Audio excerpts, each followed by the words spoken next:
your hypothesis is that the drugs were inserted in Indonesia and possibly originated from Indonesia. Well, I guess we'll never know. Possibly. Yes. Why would they have done that? Any idea? Any suggestion as to why that would have been done? Well, it has been suggested that that they may have been seeking UN war on drugs funding. The chief of Bali police, Aimade Pestika, had announced just a few months prior to Schapelle's arrest that he announced a tough on drugs campaign. But because the economy of Bali was in tatters after the Bali bombings, and there wasn't a lot of money around, he basically didn't really have the money to fund a really tough on drugs campaign, and he was hoping to get UN war on drugs funding. And the only way to achieve this, well, there was basically after his announcement there was no funding forthcoming, and we theorised that the Indonesian police may have put these drugs in Schapelle's bags to give the impression that a new and disturbing development in transnational drug trafficking was taking place. Okay, right. Of course, yes. It had never gone to Bali before from Australia. Just for a bag of, that quantity of drugs to suddenly turn up would give the impression that there was a new and disturbing development taking place. Right. Of course, that remains speculation, and really, it's sort of we can't really do much with that. Right. I mean, there's a lot of questions around, I guess, the procedures of airport security, which I guess, if you're claiming that it was inserted in Bali, then I was going to ask John about the airport security issues, but John, what's your take on all this? Oh, we may have lost John. He might have dropped out. Okay. Are you there, John? Okay, look, I'm just going to try and reconnect with John. So Okay. just hang on there, Roy. Yes.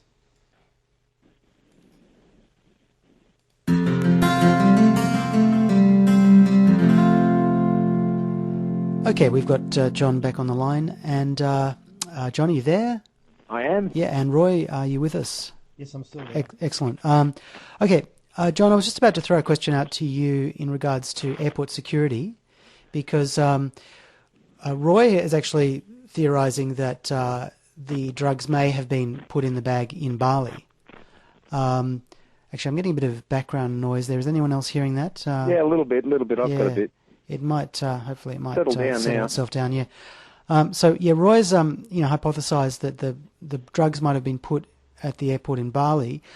I mean, how likely is it, in your opinion, that the drugs had been sent down from Brisbane on some sort of drug courier thing, and then mistakenly were sent on to Bali? I mean, does that sound plausible to you? That's definitely that's the one I lean towards. If it's not a case, not to lay any blame on anyone in Schapelle's family, there is.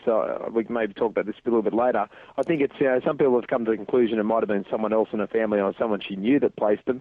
That being ruled out by other evidence that maybe Roy can go on to. I think the next most likely thing is the idea that it was being transported from Brisbane, because she flew domestic sector from Brisbane to Sydney. Now I know that it has happened. There's evidence that this has gone on, and definitely I don't think it's going on now. There's been a lot of changes at work over since Schapelle. She's really tightened the whole thing up because of what's happened to her. So maybe that's the thing that's come out of it. But Roy proposed earlier, just update you, because Roy proposed earlier that the drugs, that it was the Indonesians who put them in there. Although I think that both of those could be correct. You see, because we don't know. It could be a combination, because if, as Roy is suggesting, that the Indonesian government was interested in highlighting a drug problem in order to get UN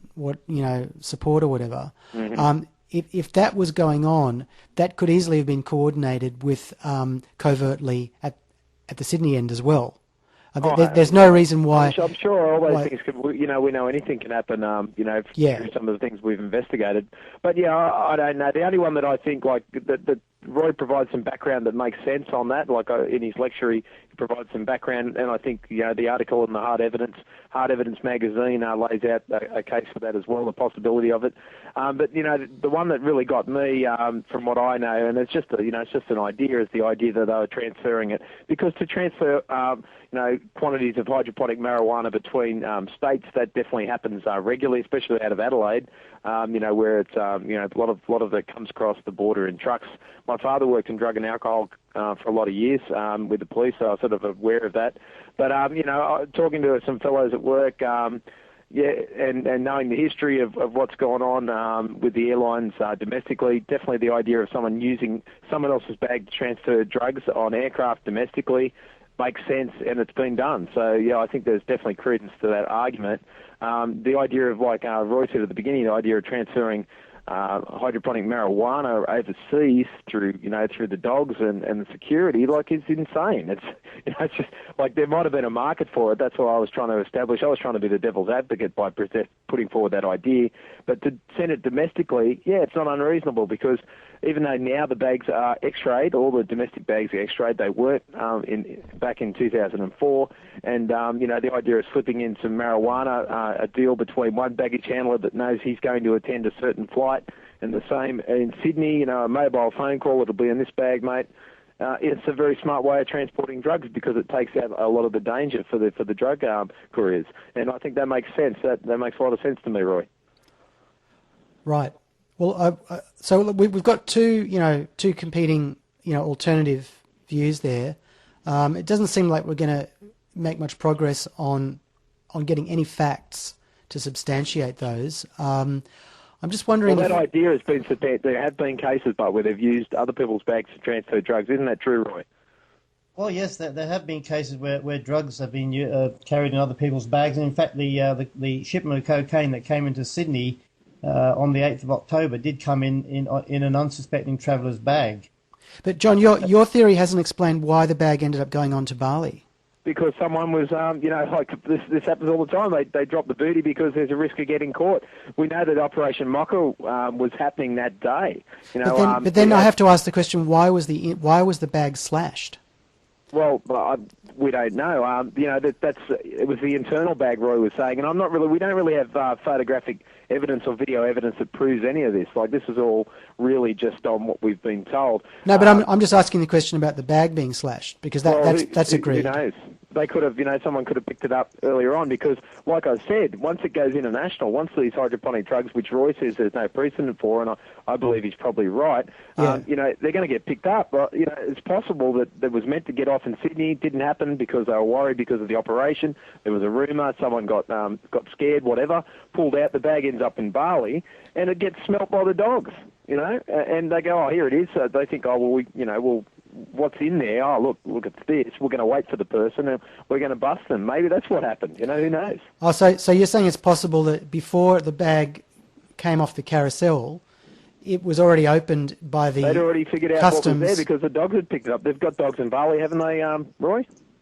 I'm not sure if they have or not. I know that they do run the bags over under X-rays. Well, there you go. They can pick it up in the X-ray too. They clearly see that in the X-ray. There's no doubt about it. Bonata testified that he was examining the drugs coming through. Okay, this was the customs officer. However, normally the Bali customs will put a yellow cross on bags which they consider to be suspicious. Mm-hmm. So this bag, on this occasion, did not have a yellow cross on it. Okay. The other thing, of course, about the bag is the fact that the main carrying handle had been cut.